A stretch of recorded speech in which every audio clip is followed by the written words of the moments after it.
হচ্ছে স্যার জমিন বলে একটা মুভি। এবার এই মুভিটা আমার ট্রেলারটা কেমন লাগলো, প্রথমত এখানে আমরা পৃথ্বীরাজকে দেখতে পাই, সঙ্গে কাজল এবং সঙ্গে ইব্রাহিম আলী। গল্পটা সম্বন্ধে যদি একটু করে বলতে হয় বা আমার ট্রেলারটা দেখে যা মনে হয়েছে, যে এখানে পৃথ্বীরাজ সুকুমারন একজন ইন্ডিয়ান আর্মি অফিসার, যে কিনা নিজের স্যার জমিনকে খুব ভালোবাসেন এবং নিজের ভারতবর্ষকে খুব ভালোবাসেন, এবং তার বিরুদ্ধে লড়াই করতে আসছে ইব্রাহিম আলী।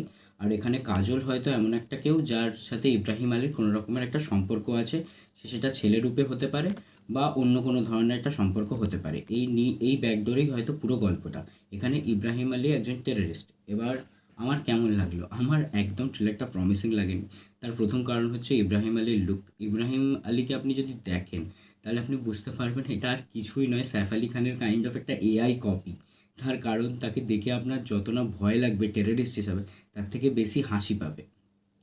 পৃথ্বীরাজ সুকুমারন যেমন আছে সেরকম প্রত্যেকবারই উনি যেরকম ভালো অ্যাক্টিং করেন হয়তো এতেও করেছেন, কাজল যেরকম আছে, কিন্তু তাছাড়াও মুভির যে ট্রেলারটা সেটা কিন্তু প্রমিসিং নয়। তার প্রথমত কারণ হচ্ছে যে অ্যাকশন সিনসগুলো আমরা দেখেছি সেগুলো হয়তো আমরা অনেক আগেও দেখে ফেলেছি, এবং অপারেশন সিন্দুরের পর হয়তো এই মুভিগুলো জাস্ট ক্যাশ গ্র্যাবিং করার জন্য একটা মুভি, যেখানে মানুষজনকে ওই পেট্রিয়টিজমের একটা ধাপাচাপি বা এরকম কিছু দিয়ে আপনাকে বলা হবে যে হ্যাঁ আসুন মুভিটা দেখতে, মুভিগুলোকে সাপোর্ট করুন।